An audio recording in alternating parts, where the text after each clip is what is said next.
किसी घने जंगल में, जहां ऊंचे ऊंचे पेड़, हरी भरी घास और रंग बिरंगे फूलों का बसेरा था, वहां एक घमंडी बाज रहता था।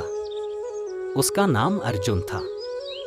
अर्जुन अपनी विशाल पंखों और तीव्र दृष्टि के लिए प्रसिद्ध था। वह आसमान में ऊंची उड़ान भरता और नीचे की ओर देखने पर जंगल के छोटे छोटे जीव उसे तुच्छ लगते। उसकी तेज नजरें और शक्तिशाली पंजों ने उसे जंगल के सभी पक्षियों और जानवरों के बीच भय और सम्मान का प्रतीक बना दिया था। वहीं दूसरी ओर उसी जंगल में एक नन्ही चिड़िया भी रहती थी। उसका नाम चकोरी था। चकोरी नाजुक और भोली थी। उसकी चोंच छोटी और आवाज मीठी थी। वह दिन भर पेड़ की शाखाओं पर उड़ती रहती और मधुर गीत गाती रहती। वह सभी से मित्रवत व्यवहार करती और जंगल के सभी प्राणी उसे प्यार करते थे। लेकिन अर्जुन की नजरों में वह सिर्फ एक साधारण पक्षी थी, जिसका कोई महत्व नहीं था। अर्जुन अक्सर अपने दोस्तों के साथ उड़ते हुए चकोरी का मजाक उड़ाया करता। वह कहता, देखो ये नन्ही चिड़िया कैसी बेकार है, ना इसमें ताकत है ना ही ये ऊंचा उड़ सकती है। इससे तो बेहतर होता कि ये जन्म ही ना लेती। अर्जुन के दोस्त उसकी बातों पर हंसते और चकोरी शर्म से अपना सिर झुका लेती। लेकिन चकोरी को अपने इस साधारण जीवन से कोई शिकायत नहीं थी। वह जानती थी कि उसकी जगह आसमान में ऊंचाइयों पर नहीं, बल्कि पेड़ों की शाखाओं पर है, जहां वह अपने गीतों से जंगल को खुशहाल बना सकती थी। उसके दिल में किसी के प्रति बुराई नहीं थी। वह हमेशा अर्जुन को सम्मान देती और उसकी शक्तियों की प्रशंसा करती। एक दिन जंगल में अचानक एक बहुत बड़ी समस्या आ गई। जंगल के ऊपर काले बादल घिर आए और जोरदार बारिश होने लगी। बारिश के साथ ही तेज हवाएं चलने लगी और जंगल के पेड़ झुकने लगे।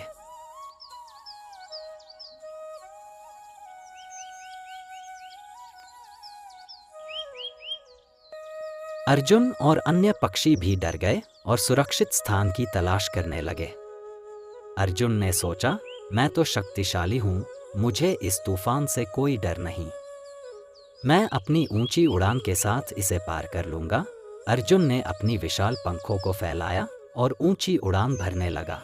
लेकिन हवाएं इतनी तेज थीं कि अर्जुन को संभलना मुश्किल हो गया। जितनी तेजी से वह ऊपर चढ़ता, उतनी ही तेजी से हवाएं उसे नीचे की ओर धकेल देती। अर्जुन ने अपनी पूरी ताकत लगाई, लेकिन तूफान के आगे उसकी शक्तियां कमजोर पड़ने लगीं। वहीं दूसरी ओर चकोरी ने देखा कि मौसम बहुत खराब हो रहा है। वह जानती थी कि उसके नन्हे पंखों में इतनी ताकत नहीं है कि वह इस तूफान का सामना कर सके। इसलिए वह जल्दी से एक घने पेड़ की शाखाओं के बीच सुरक्षित स्थान ढूंढकर छिप गई। वह वहां बैठी अपने पंखों को सिकोड़कर बारिश के रुकने का इंतजार करने लगी। अर्जुन को जब लगा कि वह इस तूफान का सामना नहीं कर सकता, तो उसे चकोरी का ख्याल आया। उसने सोचा, अगर इस तूफान से बचना है तो मुझे भी चकोरी की तरह किसी सुरक्षित जगह पर छिपना चाहिए। लेकिन अब तक बहुत देर हो चुकी थी। अर्जुन का शरीर बारिश और हवाओं के कारण कमजोर हो गया था। उसकी उड़ान धीमी पड़ गई और वह जमीन पर गिरने लगा। तभी चकोरी ने अर्जुन को गिरते हुए देखा। उसने अपनी चोंच में एक पत्ता पकड़ा और अर्जुन की ओर भागी। चकोरी ने पत्ता अर्जुन की ओर बढ़ाया और कहा, अर्जुन भाई, इस पत्ते को पकड़ो और इस पेड़ की शाखाओं के बीच आकर छिप जाओ। यहाँ तुम सुरक्षित रहोगे। अर्जुन, जो अब पूरी तरह से थक चुका था, उसने चकोरी की मदद स्वीकार की और पेड़ की शाखाओं के बीच छिप गया। वह आश्चर्यचकित था कि कैसे एक नन्ही चिड़िया, जिसे उसने हमेशा कमजोर समझा, उसकी मदद कर रही थी। वह चुपचाप बैठा रहा और चकोरी की ओर देखता रहा, जिसने अपनी छोटी सी जगह में भी अर्जुन के लिए स्थान बना दिया था। कुछ घंटों बाद जब तूफान शांत हो गया, तो अर्जुन और चकोरी ने बाहर निकलकर देखा। आसमान साफ हो गया था और सूरज चमक रहा था। अर्जुन ने चकोरी का धन्यवाद किया और कहा, चकोरी, आज तुमने मुझे एक बहुत बड़ा सबक सिखाया है। मैंने हमेशा तुम्हें कमजोर समझा, लेकिन तुम्हारी सूझबूझ और सहानुभूति ने मुझे बचा लिया। मैं तुम्हारे गुणों को नहीं समझ सका और गर्व में अंधा हो गया था। चकोरी ने कहा, अर्जुन भाई, हर किसी की अपनी अपनी ताकत होती है। कोई ऊंचा उड़ सकता है तो कोई नजदीक से देख सकता है।